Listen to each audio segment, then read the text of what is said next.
Disclaimer. Last month in UK Funfairs is for reporting, analytical and educational purposes only and is protected under both Article 17 and 107 in the United States Fair Use Code as well as UK Fair Dealing Guidelines. LMA UKFF is not an infringement of copyright and does not violate any laws and/or guidelines regarding copyright.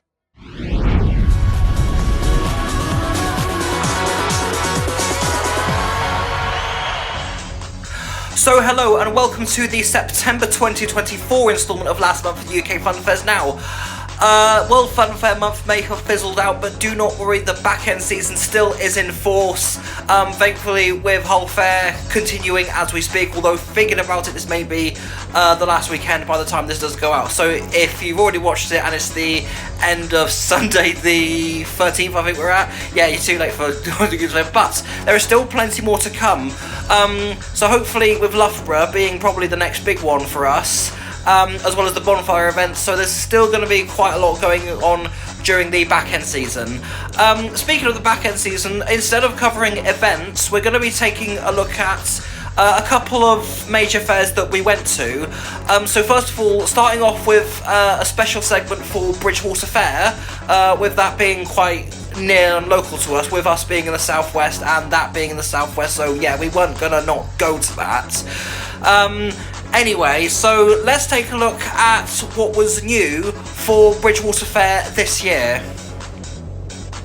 Bridgwater Fair took place as always on the week of the last Wednesday to Saturday of September on St Matthew's Field. So let's take a look at some new additions as well as some rides that were absent from this fair. The first new addition to Bridgwater was the PWS Super Trooper owned by David Evan. David has previously opened here with the ghost train he acquired from Gilbert Chadwick Jr. in 2021. Also new to Bridgwater was the AK Ride swing tower named Air Swing of John Wall Jr. John, who has previously opened here with his Superstar last year, has taken over the position from Joey Noyce, who has opened his Skyflyer here in past years. The Crazy Frog of Edward Evans also opened at Bridgwater for the first time and has taken over the position which was previously occupied by Bounce, which has opened under the ownerships of Cogger, Jennings and Stud.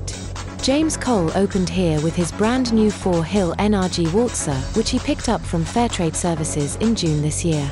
James for years has opened at Bridgwater, has previously opened here with his 3-hill XLR8 Waltzer, which he sold to George Devey Jr. after last year's fair here. We don't normally cover juveniles, but we wanted to give this a special mention. After years of being occupied by Tommy Matthews Rotor, which has now retired, this year the position was occupied by a brand new juvenile called Fun Factory, which is owned and was self-built by Tom Matthews Jr. and is a take on the smashing jump-style ride designed for the younger market. We are very intrigued by this ride and hoping it does well at other places it opens. Colin Devey opened here with his Dodgem track named Drift Mode, which was built brand new for Colin by CBK Technic last year and Sports Bertazan New York Cars. It occupied the position where Alan Jenkins Atlanta Dodgems stood the past couple of years. The final new addition and making its first ever appearance at Bridgwater was the Freak Out of James Dantea Jr. The ride never opened here since it was built in 2003 for Father James Sr., but now that young James has taken over since January this year, it is starting to open at places it has never been to before. Now on to returning rides. AB Dantea Wild Mouse Coaster returned after a couple of years absent due to clashes with Nottingham Goose Fair. The coaster did return as AB purchased Bren's Magic Mouse, which opened at Nottingham this year, allowing Wild Mouse to open here. Another ride returning after last appearing here since 2021 was the Megaspin Twin Spin owned by William Roberts. It returned on the position it occupied the last time it opened here and is the first time it came to Bridgwater since ditching pixels in favour of single colour caps. And our next segment, even though this is continuing into October, but it's still kicked off during September, we made it to Nottingham Goose Fair this year, and oh boy, let's just say this was such a star-studded lineup. It was absolutely brilliant. Probably the best it's been for years. I'm sure that many will agree with me on that. Anyway, so let's take a look at Nottingham Goose Fair and a lot of the new additions, as well as maybe some returning additions this year. This year's Nottingham Goose Fair took place from the 27th of September to the 6th of October, and the ride line this year has been said to have been the best it's been in a long time. First off, Let's take a look at what's new to this fair. Kicking this off with taking a look at Danta Land and starting off with the big one that was the KMG Speed 32 named Aerospace of Henry Dantea. This is the first place it has opened anywhere outside of Barry Island, where it has been open since being picked up from the KMG factory in 2022. Another ride of Henry Danta's to open here was the prototype Mondial Top Scan, which has also been open at Barry Island. This is the first time it has opened at a fair since it was owned by Joe William Whiteleg from December 2015 to June 2021. We mentioned this in the Bridgwater segment.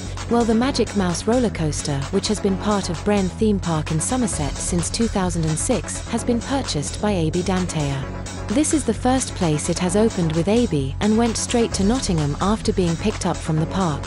It's been absent from the UK scene for 12 years, and it's finally back and opened at Goosey.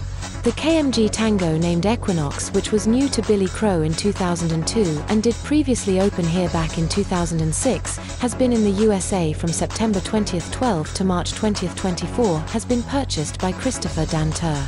This is the third fair the ride has opened since Christopher brought it back to the UK in March this year.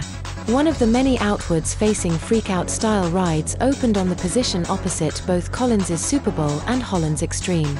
This one, called Joker, owned by David Taylor, made its first ever appearance at this fair, making it the second of this type of ride to ever open at Goose Fair following Waitman's Infinity. The UK's latest Miami made an appearance in the area near Gate 5. Warren James Zero Gravity, which was built by Harry Steer in July this year, made its debut at the Summer Days event in Manchester, making Goose Fair the second place this ride has opened since brand new from the firm. It's already proven to be a hit at the grounds it has opened in the UK so far, and at Nottingham it set an example as to why. The Apollo 13 Booster Max, owned by John Thomas Bagnall, opened on the position where Stokes Mach 5 stood in 2022. Many will remember this ride being brand new to the Kuchenmeister family in Germany before heading out to Saudi Arabia with the Mellers Group in 2022, then John purchased it from Mellers in October the same year. It's a rare occasion a Super Trooper makes an appearance at Goose Fair, with Creecraft's machine in 2019 being the last time, and this is the first time a modern take on this machine has opened here. The Hulk, owned by Michael Albert Price, is the third Trooper XL built by PM Rides and is still new for this year, having been built in July this year. It's been a very long time since a Roundup last opened here, and one made its first ever appearance at Goose Fair. Turbo, which was acquired by Thomas Robinson from Will Pankhurst earlier this year, opened on a position near Gate 5. The last time we saw this ride was at Eastbourne, while Jimmy Aldridge had it. After years of the position being occupied by Man's Giant Wheel, which was sold to Sean James Wesley near the end of last year, it was occupied by the 33-meter technical park wheel owned by James Cox. And finally, a special mention to the New York Superbob, as this is the first year it has opened at Nottingham with new owner Thomas Harris Jr., who purchased it from Cy Abbott after he had to part ways with the ride due to physical health. We wish Thomas all the very best, and hoping it serves him as well as it did for Cy moving forwards. And my apologies if we missed anything out on both of those segments. There's quite a lot to go through on those.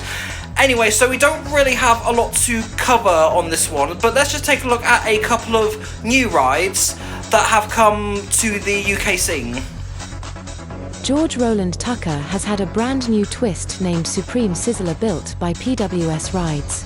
The ride made its debut in the village of Drylington, which is in the Metropolitan District of the City of Leeds in West Yorkshire.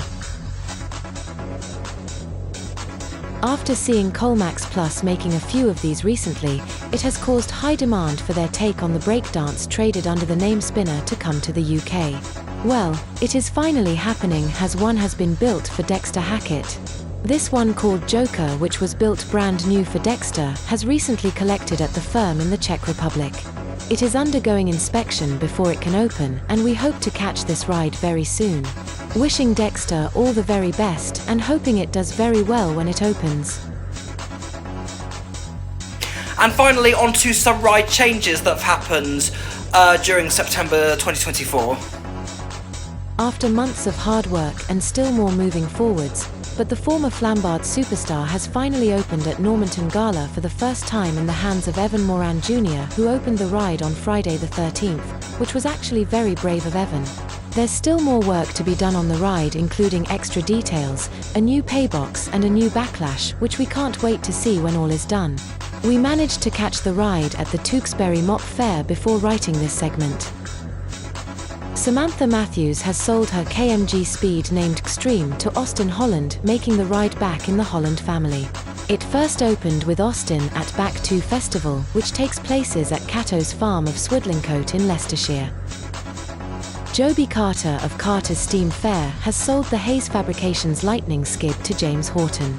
It opened at the Goodwood Revival event on Goodwood Motor Circuit of Chichester in West Sussex for the first time in James' hands. It's been at the park since it was brand new in 2006, but the reversion spinning coaster named Magic Mouse of Brenne Theme Park in Somerset has been sold to Aby Danteyer of Danteyer Attractions. Aby has bought this as a secondary coaster alongside his smaller Wild Mouse, and it went straight to Nottingham Goose Fair after being collected by the new owner. Another ride at Brenne Theme Park to be sold was the PWS jumper named Disco Fever, which has been purchased by Cray Mattia. It is yet to open under the new ownership, but it has been collected from the park by the new owner and is expected to be undergoing refurbishment as we speak. Scott Mitchell Pullen has sold his Sonarcase Twist to Raymond Richmond. We have no information on when or if the ride will or has opened with the new owner since this purchase. Stanley Freeman has sold his pirate ship, which was built by Czech Republican manufacturer, to Will Pankhurst. The new owner is currently looking for a first ground to open up with the ride. George Roland Tucker has sold his Mark II PWS Sizzler to Jamie North, who opened the ride at Gateway Resort on the Millennium Coastal Path of Bynea. This comes as George has made way in favour of his new Supreme Sizzler, brand new from the same manufacturer. And with all that, back to the studio. So that is it for the September 2024 installment of Last Month UK Funfairs. Now, the next few days will be scheduled. We'll have a few videos from Tewkesbury Mock Fair, and then some point after that. By the way, a lot of you are wondering who has won our awards. Even though we haven't heard from some of the, we were trying to wait for some of the recipients to do acceptance speech videos, but because of how long overdue this has been, we decided to abandon those and make way, we'll work with what we've got. So the award ceremony will premiere very, very soon. Do keep your eyes on for that. And then we will have an announcement for the remaining videos that we've got left scheduled as drafts, but haven't released yet, because needless to say, there is a lot. But we will save that for probably over the next few days. Anyway, thank you so much for watching, and as always, see you later.